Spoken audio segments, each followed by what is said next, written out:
আসসালামু আলাইকুম। বর্তমান সময়ে বিদ্যুৎ বিল বেশি আসার অন্যতম এবং উল্লেখযোগ্য একটি কারণ আপনাদের কাছে প্রমাণ সহকারে দেখাবো। এই যে দেখতে পাচ্ছেন আমার সামনে যে মিটারটি আছে, এই মিটারটি কিন্তু প্রচুর পরিমাণে পালস দিচ্ছে এবং লাফাচ্ছে।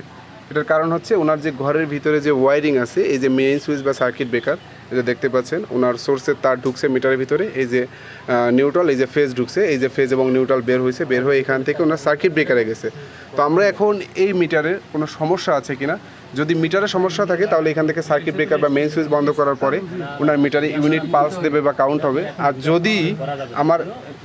আর যদি দেখেন যে আপনার মিটারের এই মেইন সুইচ বা সার্কিট ব্রেকার বন্ধ করার পরেও এটা সমাধান হয়ে গেছে, তাহলে অবশ্যই বুঝতে হবে যে এই মেইন সুইচ বা সার্কিট ব্রেকার পরে এই যে লোডের ভিতরে, ঘরের ভিতরে যে তারটা গেছে, এটা কোথাও না কোনো সমস্যা আছে।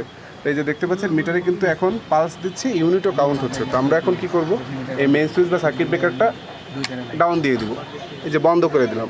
বন্ধ করে দিলে কি হলো, ওনার মিটারে কিন্তু লাফানো বন্ধ হয়ে গেছে এবং পালস দেওয়াও বন্ধ হয়ে গেছে।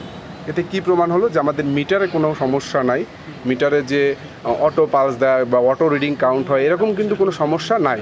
তো এটা হচ্ছে মেইন সমস্যা, যে ওনার ঘরের ভিতরে যে ওয়ারিং আছে, অর্থাৎ ওনার এই যে লোড সাইডের তারটা আছে, এটা অন্য যে ঘরের ভিতরে যে ইকুইপমেন্ট আছে, টিভি, ফ্রিজ, ফ্যান, পাশাপাশি এই যে তার, দুইটা তার কোথাও না কোথাও শর্ট হয়ে আছে, কোনো না কোনো ত্রুটি আছে। হয়তো বা দীর্ঘদিন ব্যবহারজনিত কারণে ফ্রিজে অনেক সময় সমস্যা হয়, রাইস কুকারে সমস্যা হয়, বিভিন্ন রকম ইলেকট্রিক ইকুইপমেন্ট, পাশাপাশি যে তার দিয়ে ওয়ারিং করা থাকে, এই ওয়ারিংয়ের তারের বিভিন্ন রকম সমস্যার কারণে কিন্তু বিদ্যুৎ বিল বেশি আসে।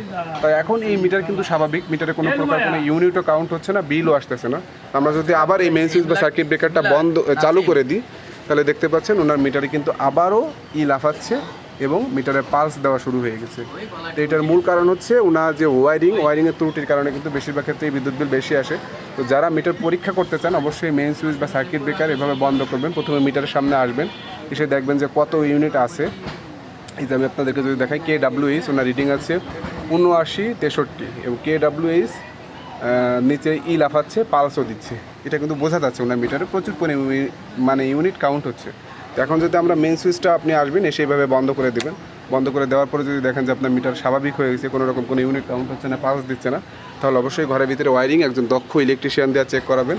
আর যদি দেখেন যে না, মেইন সুইচ বা সার্কিট ব্রেকার বন্ধ করার পরেও মিটারে পালস দিচ্ছে, ইউনিট কাউন্ট হচ্ছে বা লাফাচ্ছে, ডিসপ্লে এলোমেলো হয়ে গেছে, তাহলে অবশ্যই এই ধরনের মিটার থাকলে আপনারা পরিবর্তনের জন্য আবেদন করবেন। তো এটা হচ্ছে বিষয়, যে বিষয়গুলো আপনাদের অজানা, আপনাদেরকে জানানোর স্বার্থে এবং সচেতনতা বৃদ্ধির লক্ষ্যে আমরা ভিডিওগুলো দিয়ে থাকি। অবশ্যই ভিডিওটি ভালো লাগলে শেয়ার করে দেবেন এবং যারা মিটার পরীক্ষা করতে চান যে আপনার মিটারে কোনো সমস্যা আছে কিনা, ঠিক এভাবেই এই ধাপগুলো অনুসরণ করে পরিবর্তন করবেন, মানে পরীক্ষা করবেন। দেখতে পাচ্ছেন এই মিটারে কিন্তু এখন কোনো পালস দিচ্ছে না, তো আমরা আবার মেইন সুইচটা অন করে দিব। দেওয়ার পর দেখতে পাচ্ছেন এই যে মিটারে আবারও পালস দিচ্ছে।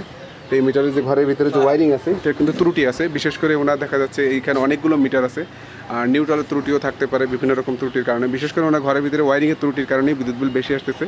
তো অবশ্যই ভিডিওটি শেয়ার করে দিবেন, যাতে যাদের বিদ্যুৎ বিল বেশি আসে তারা বিষয়টি দেখে সচেতন হতে পারে। ধন্যবাদ সবাইকে। আসসালামু আলাইকুম।